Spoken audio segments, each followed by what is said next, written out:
Hi, welcome to our daily encounter.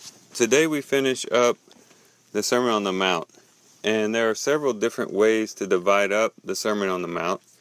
And one way that it has been divided up that I like is that it has the description of the kingdom life in chapter 5, verse 3 through 16, and that included the Beatitudes that we talked about yesterday. And then you have the precepts of the kingdom life found in chapter 5, verse 17, running all the way to chapter 6, or the end of chapter 5, I should say. And then you have the practice of the kingdom life, starting in chapter 6, which runs all the way into chapter 7 in verse 12. And in that section you have the practice of the kingdom life in relation to giving, in relation to prayer, in relation to fasting, to money, to anxiety, to judging, to prudence, to prayer. All of these different ways that the kingdom life is actually put into practice in a person's life. And then the last section is seen as proof of the kingdom life, which is found in chapter 7, verse 13, on through the end of the chapter. And so Jesus has covered an array of different topics as he's gone through and talked about what it means to be a citizen of this kingdom that he has been proclaiming. He and also John the Baptist have been proclaiming. And as we mentioned yesterday, it's not a kingdom like what the Jews would have been looking for.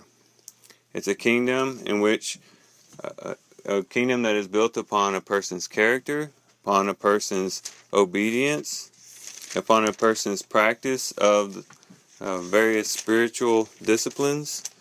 It is a kingdom that is a spiritual kingdom, a kingdom unlike any kingdom on this earth. And Jesus concludes this Sermon on the Mount in chapter 7, and starting in verse 24. And he says, "Therefore everyone who hears these words of mine and acts upon them may be compared to a wise man who built his house upon the rock. And the rain descended, and the floods came, and the winds blew, and burst against that house, and yet it did not fall, for it had been founded upon the rock. And everyone who hears these words of mine and does not act upon them will be like a foolish man who built his house upon the sand. And the rain descended, and the floods came, and the winds blew, and burst against that house, and it fell, and great was its fall." So it's good to read the Sermon on the Mount with actually this closing statement in mind. Because as you're reading through the Sermon on the Mount, it's good to recognize the fact that what you're reading is actually a foundation that can be laid for your life. A foundation that is in connection with this kingdom, this eternal kingdom, this dominion of God that can rule in your life as you submit to this type of lifestyle. And as this foundation begins to be built in your life, it becomes firm, it becomes solid, and it becomes something that you can build really your whole life upon. And it becomes something very strong for you to help you through the good times, through the sunshine, when the days are clear, when the days are bright, but also to help you in the times such as described by Jesus here, when the rains come down, when the floods come, when the winds blow, when everything is going against you and contrary to you. If you have your life built upon this foundation, you will stand firm. Now this could be really applied in two different ways. It can be applied to our life, our day-to-day life here on this earth, and it could be also applied to the final judgment. Because in our lives, even today, many times we come across these various experiences. The floods come in, the winds blow. We've seen this with all the different hurricanes that have come and have entered into either the United States or Puerto Rico or other places, and we've seen the destructive nature of a hurricane, what winds can do and what floods can do to people. It's very destructive, very powerful forces at work. But Jesus promises here that when we come across, and here we're speaking of course figuratively, but when we come across things in our lives that are like a flood, that are like a hurricane, so to speak, that there are some things that we can put into practice, and we should have already been putting into practice, that will help us to prepare for those things. One of the big things, one of the big thrusts that the government pushes, city councilmen push when a hurricane's coming, is prepare. People are boarding up their houses. People are getting debris out of their yard. They're doing whatever they can to brace themselves and to prepare their property, and maybe even themselves if they're staying, for this storm that's coming. And what Jesus gives us here is something that can help us, in a sense, board up our windows, prepare ourselves to brace for the various trials, difficulties that we'll come across in this life. And if a person has this firm foundation, if this person has this preparation in place, they will much better endure all these things that come to them in life. Just to give one example, and then of course there could be many examples made from this Sermon on the Mount, but one example is that this idea of loving your enemies, treating your enemies in the right way, loving them even when they speak out against you, when they curse you, when they persecute you.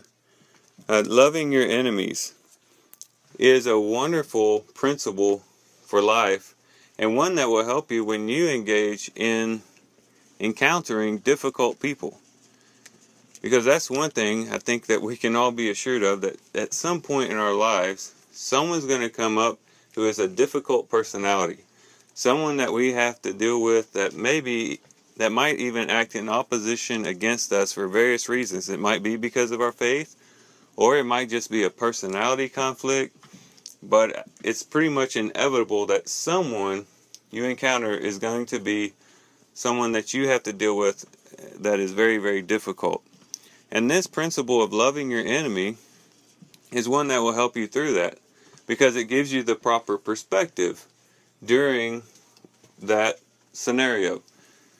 Because you know, okay, this person is in opposition to me, they're treating me cruelly, they're acting against me, they're speaking against me in a bad way.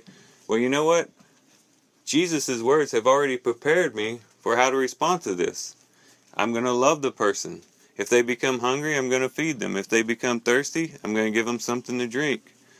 It might be something along the lines of helping them when they have a flat tire, or helping them jump their car if it's dead. It's going to be me going above and beyond to help them and to show the love of Christ to them, even though they are basically working against me and opposing me and speaking bad about me. But my mind's already made up even before I even interact with the person, because Jesus' word has already taught me how to respond. So that's just one example. And as you go through this whole sermon, there's all these principles of life that will help us to be better prepared when different types of difficulties arise in our life. So it helps us in that way. Then it will also help us, of course, on the judgment day, because we cannot say that we have faith in Jesus Christ and that we are citizens of the kingdom if we're not living a life obedient to Christ, if we're not living a life that is in line with the kingdom life. James would say that. He says, faith without works is dead. He says, show me your faith without your works, and I'll show you my faith by my works. And so faith in Christ and living the life that goes along with that faith, the two go hand in hand. And so when we have our faith and we have our lives built upon the principles that faith leads us into, then when the final judgment comes, we will have confidence before God to say, you know what, Lord, I lived by faith. I lived by obedience. Not that I was perfect. Not, of course, none of us are perfect. We're always saved by grace. But at least I subjected myself to be obedient to that type of lifestyle. And so when the floods come, when the winds blow, when the floods of judgment, the wind of judgment comes, we will stand before the Lord with our feet planted on solid foundation, because our lives have been built upon the foundation that has already been laid for us by Jesus Christ.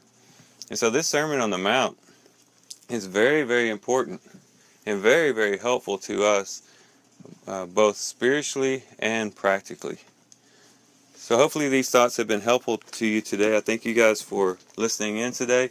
I do hope you guys have a great day. I love you guys. God bless.